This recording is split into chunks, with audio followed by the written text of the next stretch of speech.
Hi hello welcome to Crick Arena. ഇന്ത്യയും ഓസ്ട്രേലിയയും തമ്മിൽ നടന്നുകൊണ്ടിരിക്കുന്ന BGT സീരീസിൽ പ്രതീക്ഷിച്ച പോലെ തിളങ്ങാൻ വിരാട് കോഹ്ലിക്ക് കഴിഞ്ഞിട്ടില്ല.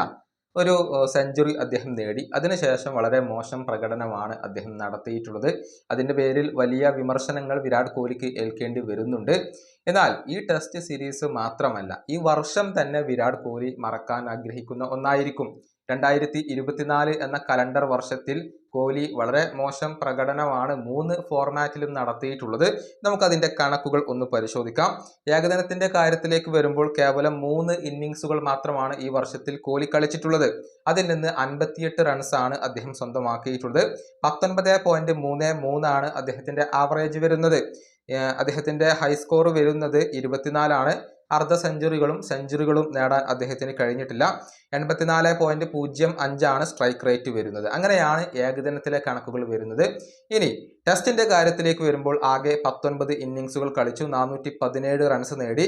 ആവറേജ് വരുന്നത് കേവലം 24.52 ആണ്. ഹൈസ്കോർ എന്നുള്ളത് 100 ആണ്. ഒരു അർദ്ധ സെഞ്ചുറി നേടി, ഒരു സെഞ്ചുറി നേടി. സ്ട്രൈക്ക് റേറ്റ് 61.96 ആണ് വരുന്നത്.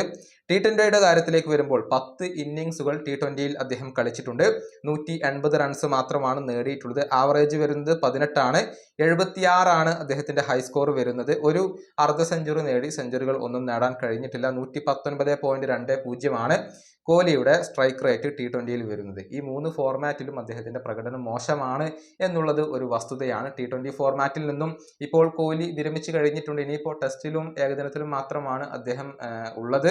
2025 ആ ഒരു പഴയ ശൗര്യത്തോടു കൂടി രാജാവ് അഥവാ കിങ് കോഹ്ലി തിരിച്ചു വരുമോ എന്നുള്ളത് മാത്രമാണ് ഇനി ആരാധകർക്ക് അറിയേണ്ട കാര്യം. ഈ വീഡിയോയുടെ അവസാനിപ്പിക്കുന്നു. അടുത്ത വീഡിയോയുമായി വീണ്ടും കാണാം.